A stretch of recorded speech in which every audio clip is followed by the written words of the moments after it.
Live 24/7. This is AGT Live 24/7.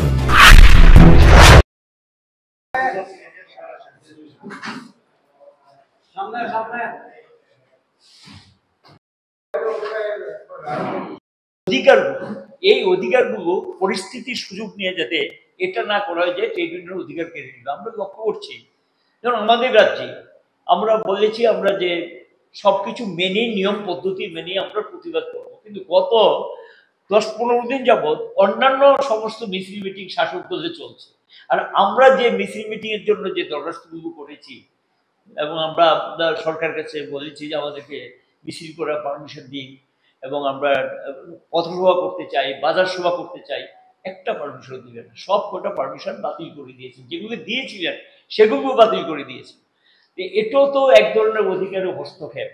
নিশ্চয়ই দেশের এই সামগ্রিক পরিস্থিতিকে বিবেচনায় রেখেই আমরা মিছিল মিটিং করতাম, এমনটা তো নিশ্চয়ই করবো না যেটা দেশের পক্ষে ক্ষতিকারক বা সেই ধরনের ভাবনা চিন্তা আমরা কখনো করি না। এবং দেশাত্মবোধ দেশপ্রেম আছে বলেই আমরা পরিস্থিতিটাকে বিচার বিশ্লেষণ করে তারা দিল্লিতে একটু আগে বসে আলোচনা করে ট্রেড ইউনিয়ন এবং বিভিন্ন ফেডারেশন সকলে আলোচনায় মিলিত হয়ে এটা পিছিয়ে দিয়েছেন 9 জুলাই পর্যন্ত। আগামী 9 জুলাই দেশব্যাপী ধর্মঘট করা হবে।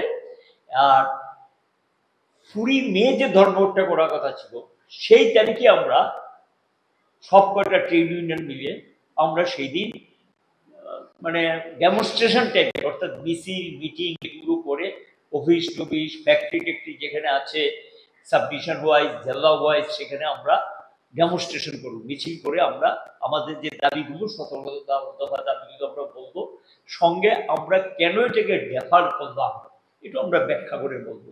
তাহলে 20 মে হবে আমাদের, 20 মে যে ধর্মঘট হওয়ার যেই তারিখে হওয়ার কথা ছিল সেই তারিখে ধর্মঘট হচ্ছে না, ধর্মঘট পিছিয়ে দেওয়া হয়েছে। সেই ধর্মঘট হবে 9 জুলাই তারিখে।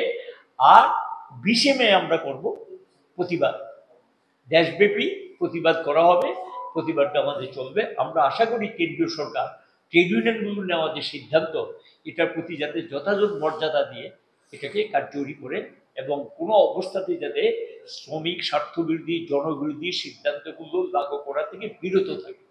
আর সঙ্গে পাল্লা দিয়ে দেখলাম আমরা কিছু কিছু কালো বাজারি তারা পরিস্থিতির সুযোগ নেওয়ার চেষ্টা করছে, জিনিসপত্রের দাম এগুলো বাড়ছে, এগুলোর ক্ষেত্রে যাতে সরকার প্রয়োজনীয় ব্যবস্থা নেয়। আর আমরা পরিস্থিতির ক্ষেত্রে সরকারকে সহযোগিতা করা, সাহায্য করা, এটা আমরা করছি। আগামী দিন সকলকে নমস্কার। শুরুতেই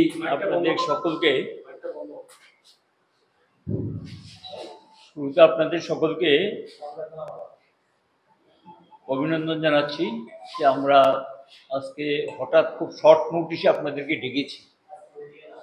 আপনারা জানেন যে আগামী 20 মে দেশব্যাপী একটা ধর্মঘট আছে, এই সম্পর্কে আপনাদেরকে আমাদের ডাকতে হয়েছে। শুরুতেই যেটা বলবো, আমরা বামপন্থী ট্রেড ইউনিয়ন এখানে উপস্থিত আছেন ইউটিউসি, CI2, AITUC এবং TUCC। আমরা আশা করছি যে AICC TUরও আসবেন। বামপন্থী ট্রেড ইউনিয়নগুলো আমরা ইতিমধ্যে আলোচনা করেছি। যারা পুলওয়ামার ঘটনায় নিহত হয়েছে এবং ভারত পাকিস্তানের আমাদের দেশ রক্ষায় যারা জীবন দিয়েছেন তাদের প্রতি শ্রদ্ধা নিবেদন করে এবং তাদের শোকসন্তপ্ত পরিবার পরিজনদের পহেলগাম এবং যুদ্ধে যারা নিহত হয়েছে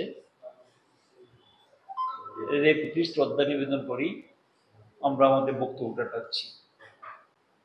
পরিস্থিতিটা পহেলগামের ঘটনার পর সারা দেশে পরিস্থিতি একটা উত্তেজনাকর পরিস্থিতি তৈরি হয়েছে।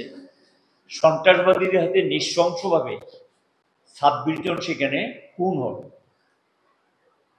এবং সিকিউরিটি ব্যবস্থা সেখানে কিছু সমস্যা ছিল, এগুলি নানা মহল থেকে এই সমস্ত প্রশ্ন উঠতে শুরু হয়েছে। যাই হোক, এবং যারা সন্ত্রাসবাদী তাদের দূরত্ব আমরা বরাবরই বিরোধিতা করছি, এখন আমরা বিরোধিতা করছি, এবং সন্ত্রাসবাদীদের দূরত্ব বন্ধ করার দায়িত্ব হলো সরকারের। এবং যদি এ সম্পর্কে যথোপযুক্ত ব্যবস্থা নিতেন তাহলে এতগুলো প্রাণ হয়তো বা তাদেরকে রক্ষা করা যেত। এমনিতে আমরা জানি যে কাশ্মীর খুব উত্তেজনা প্রবণ এলাকা, তার মধ্যে কেন্দ্রীয় সরকারের বক্তব্য পরিস্থিতি স্বাভাবিক হয়েছে এবং সেই অনুযায়ী প্রচুর নিরাপত্তা বাহিনী ছিল। যাই হোক, ঘটনা তো ঘটে গেছে এবং এটা আমরা সবাই দুঃখিত, এবং এই জাতীয় ঘটনা নিশ্চয়ই যাতে না ঘটে সবাই আমরা এটা কামনা করব বা আশা করব। যে পরিস্থিতি, যে উত্তেজনাকর একটা পরিস্থিতি চলছে সারা দেশব্যাপী, এবং এই পরিস্থিতিকে কেন্দ্র করে আমাদের 20শে মে দেশব্যাপী যে সতর্ক হওয়ার দাবিতে আমরা ধর্মঘটটা আহ্বান করেছি, এবং এই ধর্মঘটের প্রচার প্রপাগান্ডা চলছিল। ট্রেড ইউনিয়নগুলো কিষাণ সংগঠনের সমর্থনে দাঁড়িয়েছেন। ভারতবর্ষের যে কিষাণ মুক্তি মোর্চা যেটা তাদের যে সংগঠন, সেই সংগঠনের সবকটারা তারাও প্রচারে সেখানে নেমেছেন। ইতিমধ্যে যে ফেডারেশনগুলো আছে সেন্ট্রাল গভর্নমেন্টের এবং বিভিন্ন যে ফেডারেশনগুলো, কেন্দ্রীয় সরকারি প্রতিষ্ঠানের শিক্ষক কর্মচারী সংগঠন, সেন্ট্রাল গভর্নমেন্টের শিক্ষক কর্মচারী, সমস্ত সংগঠন, ব্যাংক থেকে শুরু করে যে সমস্ত ফাইন্যান্সিয়াল ইনস্টিটিউশনগুলো আছে, আর্থিক যে সংস্থাগুলো, এরাও কিন্তু ধর্মঘটের নোটিশ দিয়েছেন এবং সেই অনুযায়ী প্রস্তুতিও শুরু হয়েছিল। কিন্তু প্রচার করার ক্ষেত্রে আমরা দেখলাম যে শেষ দিকে পরিস্থিতিটা একটু উত্তেজনাকর হওয়াতে এবং সেখানে প্রচার প্রপাগান্ডা করার ক্ষেত্রে একটু অসুবিধা তৈরি হয়েছে। এবং স্বাভাবিক কারণেই এই সময়ে দেশবাসীর যে একটা অবস্থা সেটা বিবেচনায় রেখে আজকে দিল্লিতে 12টি ট্রেড ইউনিয়ন এবং বিভিন্ন ফেডারেশনগুলো তারা দিল্লিতে 5টার সময় মিলিত হয়েছে। সেই সভায় সম্মিলিতভাবে সামগ্রিক পরিস্থিতির আলোচনা করে যে দেশের এই পরিস্থিতির মধ্যে দাঁড়িয়ে কেন্দ্রীয় সরকারের কাছে যেটা আহ্বান জানিয়েছেন, লেবার কোড, আসলে ধর্মঘটটা ডাকতে বাধ্য হয়েছে লেবার কোড কার্যকরী করার জন্য, রুলস তৈরি করে নোটিফিকেশন দেওয়ার জন্য সেন্ট্রাল গভর্নমেন্ট প্রস্তুতি নিয়েছিলেন। এটা যাতে কোনো অবস্থাতে লাগু না হয়, কার্যকরী না হয়, এই দাবিটা আমরা আমাদের দিক থেকে তুলে ধরেছি এবং এই কারণে কিন্তু ধর্মঘটটা আহ্বান করা হয়েছে। এবং এই পরিবর্তিত যে রাজনৈতিক পরিস্থিতি, সারা দেশের যে পরিস্থিতি, কেন্দ্রীয় সরকারের কাছে আমরা আবেদন জানাবো এই মুহূর্তে যাতে লেবার কোড কার্যকরী না করা হয়। কারণ দেশের এই পরিস্থিতির সুযোগ নিয়ে এবং বা এটাকে কেন্দ্র করে শ্রমিকদের বিরুদ্ধে কোনো ব্যবস্থা নেই বা কোনো ধরনের তাদের অধিকার কাট করুক, এটা আমরা চাই না। এবং আমরা লক্ষ্য করছি যে খুব অ্যাগ্রেসিভলি এটাকে পুশ করছে এই যে তাদের ধর্মঘট করার অধিকার, সংগঠিত হওয়ার অধিকার, সংগঠন করার অধিকার, প্রতিবাদ জানানোর অধিকার, পিকেটিং করার অধিকার, এই যে অধিকারগুলো যেগুলো আইনি প্রক্রিয়ার মধ্যে, আইনের মধ্যে যে অধিকারগুলো দেওয়া হয়েছে, সেই অধিকারগুলো ধীরে ধীরে একটা একটা করে তারা সেটাকে নস্যাৎ করে দিচ্ছেন। আমরা বলেছি যে এটাকে স্থগিত করুন, আলোচনা বসুন, কথা বলুন, এবং আলোচনায় যদি না বসে কথা যদি না বলেন আমাদের পক্ষে তো এটা মেনে নেওয়া সম্ভব না।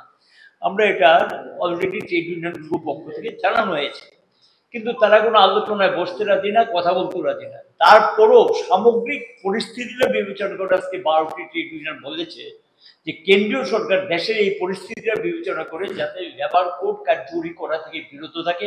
1, 2, আরেকটা শুরু হয়ে গেছে কাজের ঘন্টা বাড়ানো, সেটা সরকারি, বেসরকারি, আধা সরকারি প্রতিষ্ঠানে খুশি মতো কাজে ব্যবহার করা হচ্ছে। 8 ঘন্টার বাধায় এখন নেই, অতিরিক্ত কাজের অতিরিক্ত মজুরিতে দিচ্ছেন না এবং তার থেকে মুনাফাটা লুটিয়ে নিচ্ছেন। দেশের এই পরিস্থিতিতে মুনাফা করা, শুধু মুনাফা লুটবেন এই সুযোগ তো তাদেরকে করতে দেওয়া ঠিক না। আমরা কেন্দ্রীয় সরকারকে বলবো যে ঘন্টার যে বিষয়টা, 8 ঘন্টার উপরে যদি কাজ করায় তাকে ওভারটাইম দিতে হবে। আইনি যে সুযোগ সুবিধাগুলো আছে, যেগুলি শ্রম আইনে ছিল, সে আইনগুলো যাতে হস্তক্ষেপ না করা হয় এবং আইনগুলো যাতে চালু থাকে, এটা যাতে বন্ধ করে না দেওয়া হয়, স্থগিত করে না দেওয়া হয়, এটা বলা হয়েছে। এবং সেখানে সঙ্গে যেটা আমরা বলবো যে প্রাইভেটাইজেশন, সরকারি সম্পত্তি মনিটাইজেশন পাইপলাইনের মাধ্যমে দেখা যাচ্ছে সরকারি সম্পত্তিগুলো ধীরে ধীরে বেসরকারি হাতে তুলে দেওয়ার একটা প্রক্রিয়া চলছে। তাদের অর্থের দরকার, কর্পোরেট ট্যাক্স বাড়া এবং ধনিকদের উপরে ট্যাক্স বসা, সেখান থেকে টাকা আদায় করতে পারে। কিন্তু জনগণের পয়সায় তৈরি করা সম্পত্তিগুলি একের পর এক বিক্রি করে দেবে, এটা তো চলতে দেওয়া যায় না, এটা সমর্থন আমরা করি না। এটা জাতীয় সম্পদ, দেশবাসী সম্পদ, এবং যাদের দেশপ্রেম আছে, দেশাত্মবোধ আছে, জনগণের এই সম্পদকে এইভাবে বিক্রি করতে দেওয়া যায় না। এই প্রতিবাদ আমরা করেছি। আমরা বলবো যে আমরা প্রতিবাদে নেমেছি, লড়াইতে নেমেছি। সরকার যাতে, আমরা স্ট্রাইকটাকে পিছিয়ে দিচ্ছে, এবং সেখানে গিয়ে সরকার যাতে এই সুযোগটা গ্রহণ করে এই মনিটাইজেশন পাইপলাইনের মাধ্যমে যাতে সেখানে এটা না করে, এবং তাদের যে প্রক্রিয়া এটা যাতে বন্ধ রাখে, এবং আলোচনা যাতে বসে, সেটা আমরা বলবো। এবং সঙ্গে